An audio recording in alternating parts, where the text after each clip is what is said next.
4 जून 2024 भारत के इतिहास का नया अध्याय।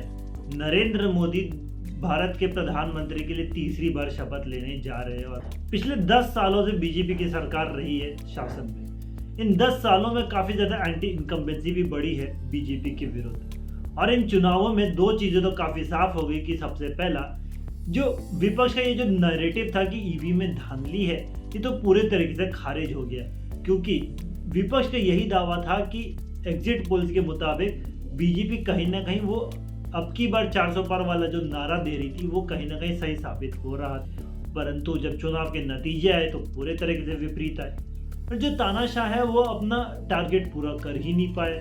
नरेंद्र मोदी ने अपने हर रैली में ये कहा था कि अब की बार 400 पार और अपना टारगेट अचीव नहीं कर पाए। ये किस प्रकार के तानाशाह है। बीजेपी को इस बार काफी ज्यादा उम्मीदें थी कि वो 2019 से काफी बेहतरीन प्रदर्शन करेगी, परंतु चुनाव के जो नतीजे हैं वो पूरे तरीके से विपरीत आए। उत्तर प्रदेश और महाराष्ट्र में बीजेपी को काफी ज्यादा लॉस देखने को मिला और सबसे महत्वपूर्ण बात, अयोध्या सीट में भारतीय जनता पार्टी हार गई। अब सवाल ये आता है कि आखिर पिछले 10 सालों में ऐसा क्या हुआ। ऐसा तो है नहीं एकदम काम नहीं हुआ। गरीब को शौचालय मिले, गरीबों को फ्री में राशन मिला, पक्का घर मिला, गरीबों के घर में नल से जल मिला, बिजली लगी। जितने भी केंद्र सरकार के वेलफेयर स्कीम्स है वो पूरे तरीके से इम्प्लीमेंट हुए। इंडस्ट्रीज बने हैं, हाईवेज बने हैं, नए एयरपोर्ट्स बने हैं, रेलवे स्टेशन को पूरे तरीके से रिवैम्प किया गया है।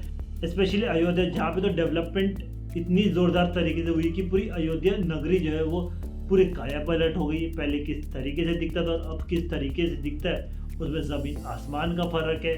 इसके अलावा कई सारे टफ डिसीजंस भी लिए थे इस सरकार ने। इन सब के बावजूद भी आखिर भारतीय जनता पार्टी कहाँ चूक गई। तो सबसे पहला जगह जहाँ पे चूक गई वो था ओवर कॉन्फिडेंस। हर रैली में अब की बार 400 पार का जो नारा है पूरे तरीके से बैकफायर किया। इस नारे के कारण बीजेपी की जो कैडर है, वो जो कार्यकर्ता है, वो ग्राउंड पे गए नहीं बीजेपी के एमपीज के लिए प्रचार करने के लिए, और इसके कारण लोग जो है वो बीजेपी के एमपीज को वोट दिए ही नहीं। बीजेपी के कई एमपीज वो लोग ग्राउंड पे जाके प्रचार ही नहीं किए। वो लोग सब इसी सोच के साथ थे कि नरेंद्र मोदी सब कुछ संभाल लेगा। और हमने पहले के चुनावों में देखा है कि किस तरीके से भारतीय जनता पार्टी हमेशा नरेंद्र मोदी के चेहरे के ऊपर डिपेंडेंट रही है और इसका खामियाजा उन्होंने भुगता है उन राज्यों में। कर्नाटक उसका सबसे बड़ा उदाहरण है। दूसरा जो सबसे बड़ा कारण रहा है वो है टर्न कोर्ट्स को टिकट देना। भारतीय जनता पार्टी अपने लीडर्स के ऊपर भरोसा नहीं करके दूसरे पार्टी के जो लीडर्स उन पे भरोसा करी और उनको टिकट दी। आंकड़ों के मुताबिक 25% ऐसे एमपीज थे जो कि बीजेपी में पहले नहीं थे, वो बस चुनाव के पहले आए और बीजेपी ने उनको टिकट दे दिया।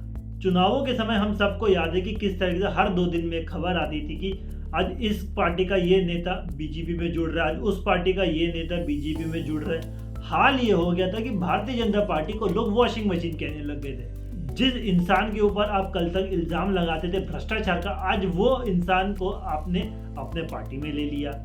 ये जो नैरेटिव है विपक्ष ने काफी ज्यादा फैलाया और इसका खामियाजा बीजेपी के एमपीज को भुगतना पड़ा। तीसरा जो कारण रहा है वो है अपने रैलीज में अपने काम को ना गिनाना। आपने पिछले 10 सालों में क्या काम किया उसके ऊपर बीजेपी ने एकदम ही रिलाई नहीं किया।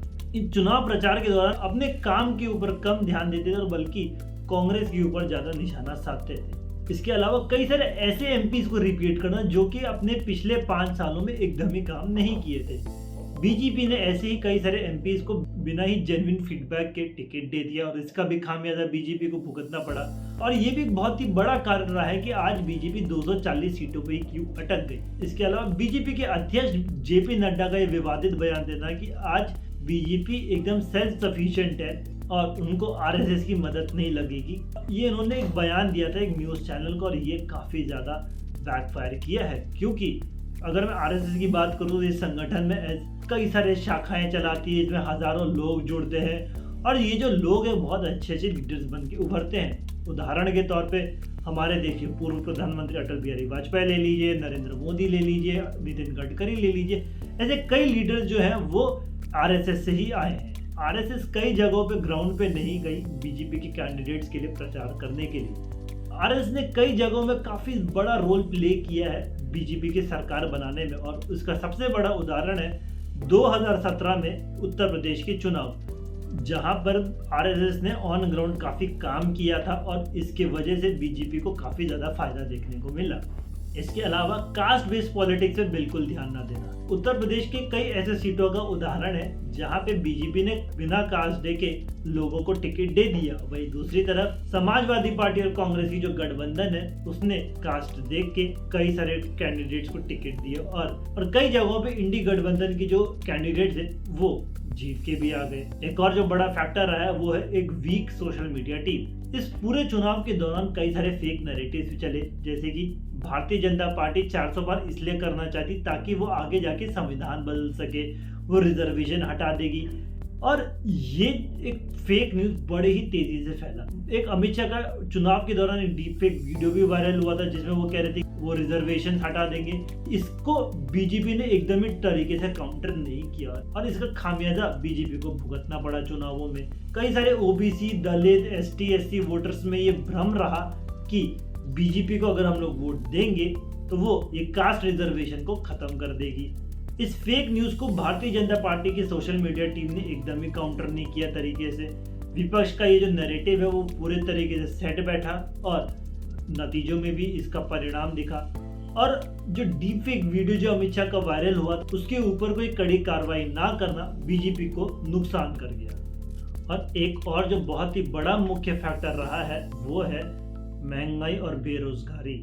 इन दोनों नैरेटिव को भी विपक्षी दल ने काफी जोरदार तरीके से प्रचार किया, बड़ा चढ़ाकर कहा और ये नैरेटिव भी पूरे तरीके से सेट बैठा। अब आखिर में बात करते हैं उस सीट के ऊपर जो कि राम जी का जन्मभूमि है, अयोध्या। इस सीट पे भारतीय जनता पार्टी की हार के बाद लोग काफी ज्यादा शॉक थे कि यार रिहैबिलिट हुए कि नहीं। ऐसे कुछ बड़ी ही इंपॉर्टेंट चीजें हैं जो कि डेवलपमेंट के समय सरकार को ध्यान देना चाहिए था, जिसके ऊपर एकदम ही ध्यान नहीं दिया गया। और जो दूसरा सबसे बड़ा कारण रहा है वो है बीजेपी के उम्मीदवार लल्लन सिंह का ये बयान देना कि भारतीय जनता पार्टी 400 पार का नारा इसलिए दे रही ताकि वो संविधान को बदल पाए। बाद में उन्होंने भले ही माफी मांग ली और उन्होंने कहा ये तो बस एक स्लिप ऑफ टंग था, परंतु जो डैमेज होना था तो हो ही गया। तो ये था पूरा चुनाव एनालिसिस कि आखिर भारतीय जनता पार्टी क्यों हारी। इस वीडियो को मैं समाप्त करूंगा एक आरएसएस के प्रचारक के एक कोट से। अगर आपको कोई इंसान दिख जाए चुनाव के दौरान छुट्टी मनाते हुए तो वो समझ जाइएगा वो शख्सियत भारतीय जनता पार्टी का ही वोटर है। इस वीडियो में फिलहाल इतना ही। आशा करता हूँ आपको मेरा जो वीडियो है पसंद आया होगा। इस वीडियो को जरूर से लाइक और शेयर करिएगा, कमेंट बॉक्स में अपनी राय दीजिएगा और मेरे चैनल के साथ जुड़े रहिएगा। टिल देन इट्स मी श्रेय साबू साइनिंग ऑफ एंड जय हिंद।